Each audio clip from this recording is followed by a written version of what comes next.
اعوذ باللہ من الشیطان الرجیم بسم اللہ الرحمن الرحیم رب اشرح لی صدری ویسر لی امری واحلل عقدۃ من لسانی یفقہوا قولی اللہم انطقنی بالہدی والہمنی التقوی قال اللہ سبحانہ تبارک و تعالی بسم اللہ الرحمن الرحیم وانکحوا الایام منکم والصالحین من عبادکم وامائکم ان یکونوا فقراء یغنہم اللہ من فضلہ واللہ واسع علیم۔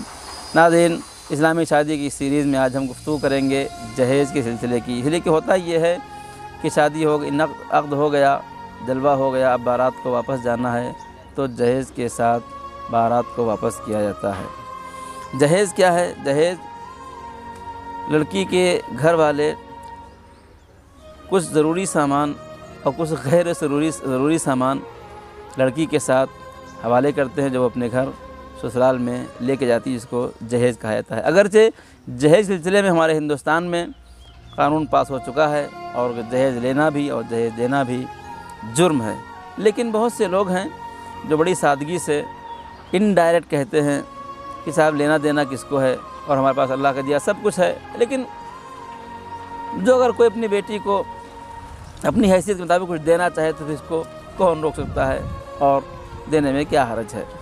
کچھ لوگ ہیں جو اشارے کنایے میں بات کہتے ہیں کہ بھائی لڑکا ہمارا جاب کرتا ہے، اس کو جانے آنے میں تکلیف ہوتی ہے، مطلب سمجھ لیجئے آپ کہ اس کو گاڑی کی ضرورت ہے۔ کچھ لوگ ایسے تو جو باکمال بے غیرتی، بڑی بے شرمی کے ساتھ جہیز کا مطالبہ بھی کر لیتے ہیں۔ گفتگو بہت طولانی ہے اور بڑی دردناک ہے، لیکن میں یہاں پر مختصر گفتگو کروں گا آپ کے سامنے، چاہے وہ انڈائریکٹ کہی جائے بات، چاہے وہ ڈائریکٹ بے شرمی کے ساتھ کہی جائے، چاہے وہ اشارے اور کنایے میں کہی جائے، یہ تمام چیزیں شرعاً بھی غلط ہیں اور اخلاقاً بھی صحیح نہیں ہیں۔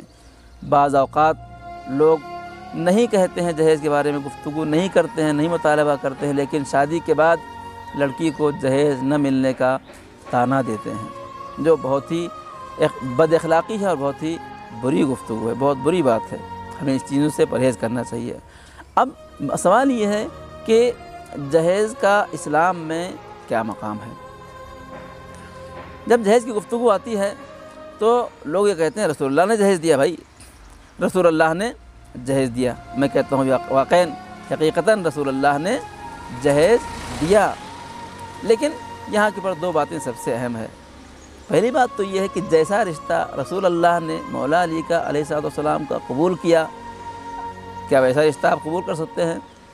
جس دن مولا علی کا رشتہ پیغمبر اسلام صلی اللہ علیہ وسلم کے گھر آیا ہے جناب فاطمہ زہرا سلام اللہ علیہا کے لیے، نہ مولا علی کی کوئی بڑی جاب تھی، نہ آپ کا کوئی بڑا کاروبار تھا، نہ آپ کی بہت بڑی زمین تھی کہ زمیندار رہے ہوں، گھر میں 2 وقت کی روٹی کا پرابلم تھا، مشکل تھی، لیکن پیغمبر اسلام نے تقوی، پرہیزگاری، دین اور ایمان کی بنیاد کے اوپر مولا علی کا رشتہ قبول فرمایا۔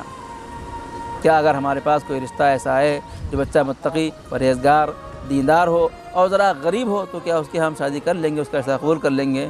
ہرگز نہیں کریں گے۔ دوسری بات یہ ہے کہ پیغمبر اسلام صلی اللہ علیہ وسلم نے جہیز دیا، لیکن کس طرح جہیز دیا؟ جیسے آپ نے جہیز دیا ویسے آپ بھی جہیز دیجیے۔ پیغمبر اسلام نے، آپ روایتوں کو ملاحظہ فرماتے ہیں کہ پیغمبر اسلام نے رشتہ طے ہونے کے بعد مولا علی علیہ السلام سے فرمایا کہ اے علی تم مہر کا انتظام کرو۔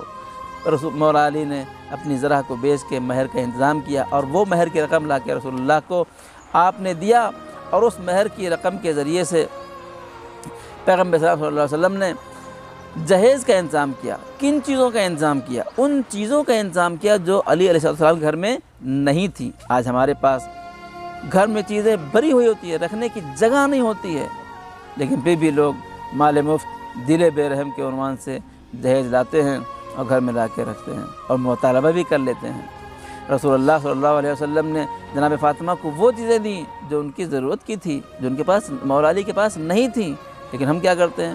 ہم ضروری اور غیر ضروری تمام چیزوں کو اٹھا لاتے ہیں جہیز کے عنوان سے۔ اور پیغمبر اسلام نے پہلے مہر کو لیا اور اس مہر کے ذریعے سے جہیز کا انتظام کیا۔ آئیے آپ بھی آگے بڑھیے، پہلے مہر کو ادا کیجئے، اتنی مہر دیجیے کہ اس سے ایک اچھا جہیز لڑکی کے لیے تیار کیا جا سکے۔ اگر ایسا ہے تو ہم پیغمبر اسلام کے امتی ہیں، مولا علی کے چاہنے والے ہیں، جناب فاطمہ کے شہدائی ہیں، ورنہ یہ سب زبانی جمع خرچ کا کوئی فائدہ نہیں ہے۔ اے عزیز، ہم دعا کرتے ہیں پالنے والے ہمیں پیغمبر اسلام مولا کائنات اور جناب فاطمہ زہرا سلام اللہ علیہم کی سیرت پر چلنے کی توفیق عطا فرما۔ اور اس یاد رکھیں جہیز کے ذریعے سے لوگوں کے مال و دولت پر نظر رکھنا ایک بہت بڑی اور بہت بری صفت ہے جس سے اللہ ہم سب کو دور رکھے۔